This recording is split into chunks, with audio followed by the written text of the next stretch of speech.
Well, I've been away for a couple of days collecting seed. It's month of February, basically the end of summer, and still hot though, and it's been a very dry summer. So it's sort of, my internal alarm clock went off when it came to collecting a lot of rainforest and coastal plants. A lot of the plants that grow in these areas, not all of them, but a lot of them have a fleshy fruit covering the seed. A bit like an apple or an orange. Obviously not as big, but more like a raspberry or a currant. In fact, I'm going to show you in a second a native currant, a native elderberry, even a native mulberry. A couple of those taste pretty good. Mulberry tastes pretty bad.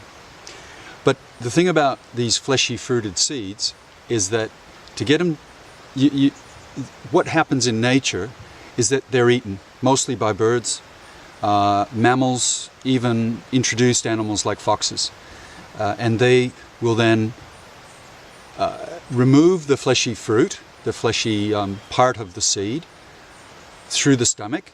So the stomach breaks it down, it digests it, and what's left in the droppings, in the scat, is the seed. And that chemical process of digestion actually helps the seed to germinate. And not only that, but it's now sitting in its own little fertilizer tablet, lying maybe a fair distance away from the parent plant. So the spread of the species is done by animals. Of course, in the area that I collect seed, there's plants that the seed is wind-blown, like a dandelion on the wind. It will obviously spread by wind, so there's no need for animals. Sometimes there'll be seeds that grab on to an animal, so they'll have a little bit of a prickly nature to them, and they grab hold of your socks or your trousers or the fur of an animal, and they get spread that way. Some seed gets spread a long distance, like the wind-blown ones, and some seeds really just drop below the parent tree and spread very slowly, or some seed actually spread by water. If the tree is in a rainforest, like I'm standing in the Otway rainforest, cool temperate rainforest here, a lot of we're looking at 2,000 millimeter rainfall, and so there's a lot of rain, a lot of water, standing water, moving water. So a lot of the seed here gets spread by that water. And in the process of being inundated by water and being rubbed along the gravel, that helps break down the inhibitors of germination. It takes time, but it works. A lot of the seed that I've collected of the fleshy fruit today, and I'm going to show you them in one second, a lot of those need time to germinate. So not only do you have to remove the fruit, the fleshy bit, the edible bit, but you have to give it a bit of time.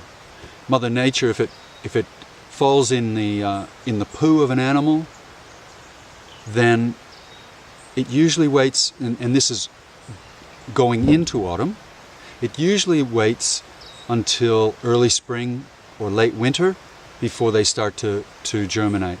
And I think that's just a genetic process that there's no point in germinating now. It's getting colder, it's getting wetter. The seed won't have as good a chance to survive. So by germinating in the late winter, the ground is really wet and the soil is warming and the day length is getting longer. I think it's that day length and that warming. The alarm clock goes off in the seed and away you go, germination. And that's what we do in the nursery. We pretend to do all those things. So we collect now and remove that fleshy fruit and then sow the seed and wait. And usually if the seed is viable, it'll germinate around August, September. Now I'm just going to grab the camera here and I'm going to show you what I've got. So hang on. Okay, so this is just a selection of what I've been collecting today. Now, I'll just go through it. We've got some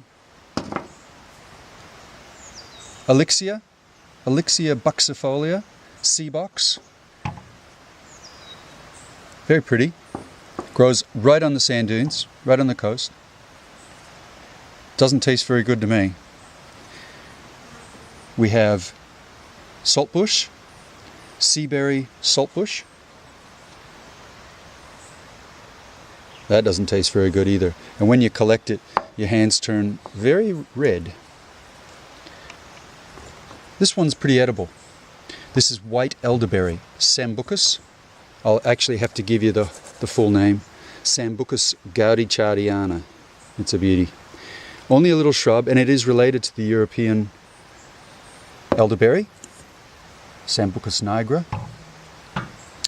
This is another coastal one, Leucopogon, coastal beard heath. And I've actually got a photo of some of this after going through the gut of an animal. Oh, it's a beautiful photo too. This is a really nice looking one, as well as tasting. It is the Caprosma quadrifida, prickly currant. I guess it might look like a currant, but it tastes more like a raspberry. It's very nice. We have flex lily Dianella here, and it doesn't taste like much. But what they all have in common, of course, is the fact that they are fleshy fruited seeds. And so really all we have to do is get rid of that. See how juicy it is, and there you can see all the seed inside. And once you can remove that, just dry it out. You put it through a sieve, and just the physical nature of rubbing it through the sieve also helps remove some of the chemical inhibitor that's in the flesh. All of these need the flesh taken off. Oh, and I forgot this one here. This fruit is Cacala. And Cacala, or some people would say pig face, actually looks like that. It grows like that. That's the fruit. And it's a ground cover. It's a succulent, grows right on the beach. And some people have it in their garden, in a dry, loving garden. And I'll just give it a squeeze, and look at that. Isn't that beautiful? And, well, let me just turn this around, because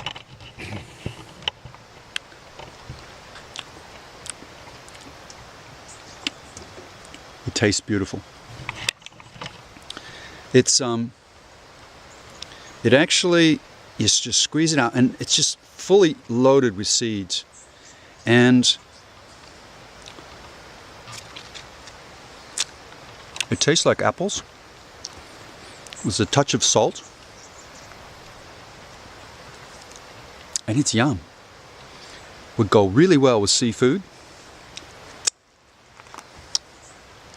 And of course, the indigenous Australians, the Aboriginal people, when they would come down to the coast this time of year, they would certainly be having a ball eating these prickly currants, these white elderberries, and especially the Cacala.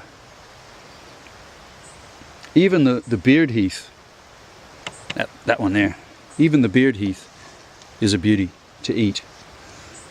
And they're not that difficult. I mean, I've got a lot of leaves in there, of course. And if you were collecting it, you'd probably just shake the tree, have a little bucket or a tarp or a little bit of something underneath, a plastic bag, and you shake the bush and they all fall.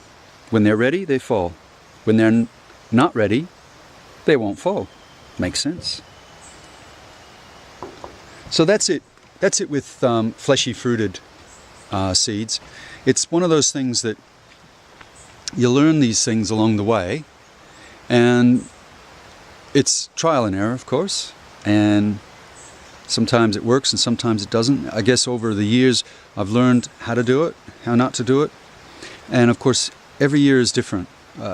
One year we might get, I don't know, hundreds of beard heath growing. The next year we might have 5 germinating. It's just potluck, and getting viable seed is the main thing. So you have to collect it when it's ripe, not too early, and if it's too late it's already gone. And you have to store it properly if you are storing it, but I usually end up sowing it straight away when it's fresh, after I've removed the flesh, and then I wait. I don't put it in any hot house or shade house, just outside. Of course it's watered during the dry period, but once winter hits it looks after itself, and they germinate when they want to germinate. It works for me. Should work for you too. Okay, bye.